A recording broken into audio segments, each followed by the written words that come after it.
Autobiography of a Yogi introduces the reader to the life of Paramahansa Yogananda and his encounters with spiritual figures of both the Eastern and the Western world. Paramahansa Yogananda was born as Mukunda Lal Ghosh in Gorakhpur, India, into a Bengali Hindu family. The book begins with his childhood family life, to finding his guru, to becoming a monk and establishing his teachings of Kriya Yoga meditation. The book continues in 1920 when Yogananda accepts an invitation to speak in a religious congress in Boston, Massachusetts, USA. He then travels across America lecturing and establishing his teachings in Los Angeles, California. In 1935, he returns to India for a year-long visit. When he returns to America, he continues to establish his teachings, including writing this book. Autobiography of a Yogi is an introduction to the methods of attaining God realization and to the spiritual wisdom of the East, which had only been available to a few in 1946. The writing of the book was prophesied long ago by the 19th century master Lahiri Mahasaya, Param Guru of Yogananda, also known as the Yogaraj and Kashi Baba. Before becoming a yogi, Lahiri Mahasaya's actual name was Shyama Charan Lahiri. Let's get into the book. Paramahansa Yogananda, widely credited with bringing yoga to the West, tells the story of his remarkable lifelong spiritual journey and autobiography of a yogi. From a very young age, Yogananda, born Mukunda Lal Ghosh, was clearly more spiritually natured than most. He grew up one of 8 children to his mother, a queen of hearts, and his father, a strict disciplinarian who held a high position in the Bengal-Nagpur Railway. His parents were disciples of Lahiri Mahasaya, the guru of Yogananda's own guru, and they enjoyed a calm and loving marriage. Aside from young Mukunda's strong spiritual yearnings, he and his siblings appeared to have a typical lifestyle. When he was 11 years old, Yogananda's mother appeared before him in a vision that foretold her death. He would continue to have similar premonitory visions throughout his life. Soon after his mother's death, Yogananda began feeling drawn toward the Himalayas and planned a pilgrimage. He was stopped by his older brother, Ananta, but Yogananda did not stop seeking his spiritual teacher, who he finally found at the age of 17. Though he first distrusted his instincts, Yogananda knew immediately who Swami Sri Yukteswara Giri was when he saw him in a Banaras market. He had seen him in visions and his appearance had been announced that morning by a divine womanly voice. During those first few moments of the meeting, the two promised each other unconditional love. Soon after, Yogananda gave responsibility for his life over to his guru, though he didn't like all of his master's suggestions or his cold manner at times. Sri Yukteswara was firm but loving, and he had an intense impact on Yogananda. The guru-disciple relationship, which according to Yogananda began lifetimes ago, is a key aspect of the book. Yogananda's devotion to Sri Yukteswara only grows stronger with time. At times he stays at Sri Yukteswara's ashram, delighted to hear stories of Sri Yukteswara's life. Sri Yukteswara initiates him into Kriya Yoga, something he had experienced twice before but which he only feels the transformative power of when under his master's auspices. During his time at Sri Yukteswara's ashram, which was near the Sarampuri college Yogananda attended, he sometimes struggles to perform the mundane tasks that are required. He'd prefer to be meditating. Sri Yukteswara teaches him the importance of serving one's worldly purposes. At other times, the two live continents apart. Even when they are living far apart, however, Yogananda claims his master appeared before him in a vision. He also appeared, in flesh and blood, from beyond the grave. This type of otherworldly experience pervades the book until it just appears a typical fact of life for Yogananda. Yogananda received his bachelor's degree from the Sarampuri College in Calcutta in 1915. Though he made no attempt to say he was a good student, he grudgingly did the minimum to get by in school, as he was only interested in the spiritual path. In 1917, Yogananda founded a school for boys in Dihika, West Bengal, where yoga was taught along with a typical curriculum. In 1920, Yogananda went to the United States where his talks about religion and yoga were enthusiastically received. He founded the Self-Realization Fellowship and lectured widely. In 1925, he established the Self-Realization Fellowship headquarters in Los Angeles, California. He met with various eminent spiritual figures and other notable people, including Therese Newman, Sri Anandamayi Ma, Mohandas Gandhi, Rabindranath Tagore, Sir C.V. Raman, and Luther Burbank. Though Yogananda was Hindu, he respected and seems to have resonated with all religions. He often shared the teachings of Jesus Christ and quoted various other religious figures.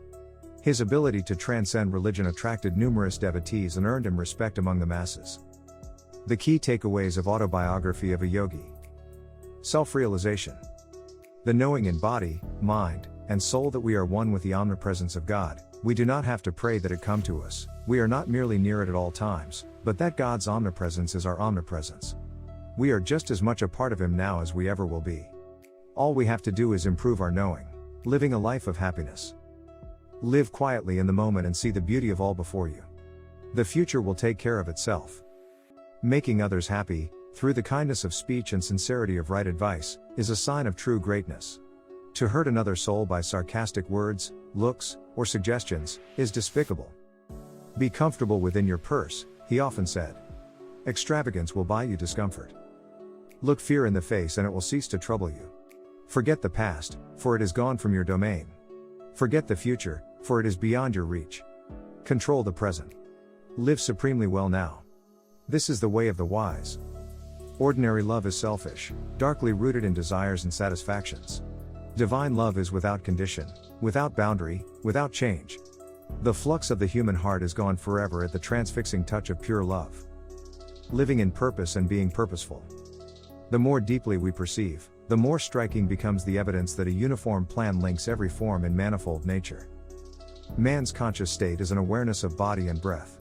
His subconscious state, active in sleep, is associated with his mental, and temporary, separation from body and breath. His superconscious state is a freedom from the delusion that existence depends on body and breath. God lives without breath. The soul made in His image becomes conscious of itself, for the first time, only during the breathless state. Worldly people do not like the candor which shatters their delusions. Since you alone are responsible for your thoughts, only you can change them. Being in service. Some people try to be tall by cutting off the heads of others. The human mind is a spark of the almighty consciousness of God. I could show you that whatever your powerful mind believes very intensely would instantly come to pass. The deeper the self-realization of a man, the more he influences the whole universe by his subtle spiritual vibrations, and the less he himself is affected by the phenomenal flux. There is a magnet in your heart that will attract true friends. That magnet is unselfishness, thinking of others first. When you learn to live for others, they will live for you. Always remember that you belong to no one, and no one belongs to you. Reflect that someday you will suddenly have to leave everything in this world, so make the acquaintanceship of God. Remain calm, serene, always in command of yourself. You will then find out how easy it is to get along. The law of success, using the power of spirit to create health, prosperity, and happiness. The power of thought. You demonstrate success or failure according to your habitual trend of thought. In you, which is the stronger, success thoughts or failure thoughts? If your mind is ordinarily in a negative state, an occasional positive thought is not sufficient to attract success. But if you think rightly, you will find your goal even though you seem to be enveloped in darkness. Will is the dynamo. Along with positive thinking, you should use willpower and continuous activity in order to be successful. Every outward manifestation is the result of will, but this power is not always used consciously. There is mechanical will as well as conscious will. You can control destiny. The mind is the creator of everything. You should, therefore, guide it to create only good. If you cling to a certain thought with dynamic willpower, it finally assumes a tangible outward form. When you are able to employ your will always for constructive purposes, you become the controller of your destiny. But you should always be sure, within the calm region of your inner self, that what you want is right for you to have, and in accord with God's purposes. You can then use all the force of your will to accomplish your object, keeping your mind, however, centered on the thought of God, the source of all power and all accomplishment. Fear exhausts life energy. It is one of the greatest enemies of dynamic willpower. Fear causes the life force that ordinarily flows steadily through the nerves to be squeezed out, and the nerves themselves to become as though paralyzed. The vitality of the whole body is lowered. Fear doesn't help you to get away from the object of fear, it only weakens your willpower. Fear causes the brain to send an inhibiting message to all bodily organs. It constricts the heart, checks the digestive functions, and causes many other physical disturbances. When the consciousness is kept on God, you will have no fears. Every obstacle will then be overcome by courage and faith. Failures should arouse determination. Even failures should act as stimulants to your willpower and to your material and spiritual growth. When you have failed in any project, it is helpful to analyze every factor in the situation in order to eliminate all chances in the future that you might repeat the same errors. The need for self-analysis. Another secret of progress is self-analysis. Introspection is a mirror in which to see recesses of your mind that otherwise would remain hidden from you. Diagnose your failures and sort out your good and bad tendencies. Analyze what you are, what you wish to become, and what shortcomings are impeding you. The creative power of initiative. What is the initiative? It is a creative faculty within you, a spark of the infinite creator. It may give you the power to create something no one else has ever created. It urges you to do things in new ways. The accomplishments of a person of initiative may be as spectacular as a shooting star. Apparently creating something from nothing, he demonstrates that the seemingly impossible may become possible by one's employment of the great inventive power of the Spirit. See the image of God in all men. Many people excuse their own faults but judge other persons harshly. We should reverse this attitude by excusing others' shortcomings and by harshly examining our own.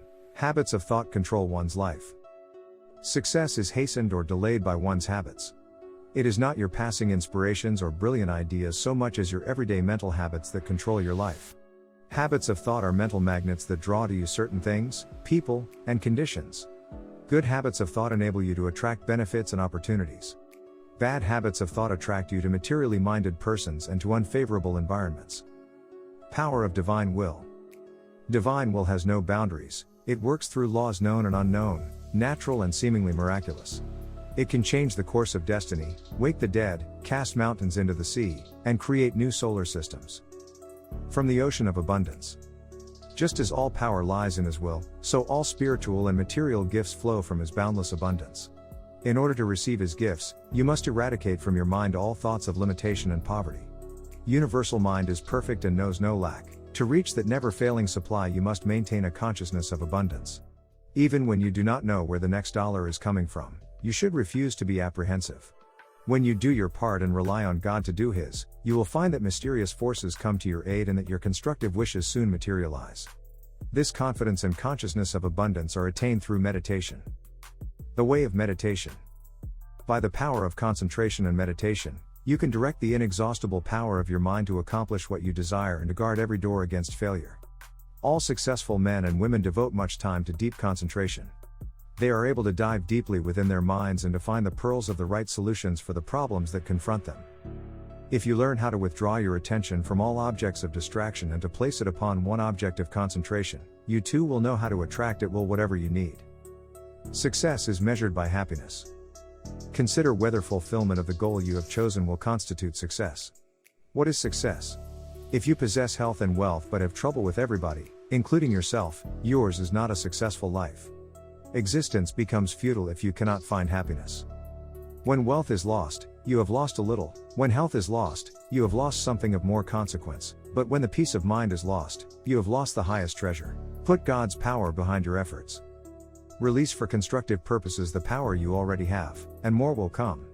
Move on your path with unflinching determination, using all the attributes of success. Tune yourself with the creative power of spirit. You will be in contact with the infinite intelligence that is able to guide you and to solve all problems. Power from the dynamic source of your being will flow uninterruptedly so that you will be able to perform creatively in any sphere of activity.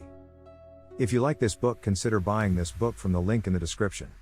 Subscribe to our channel to learn more about books.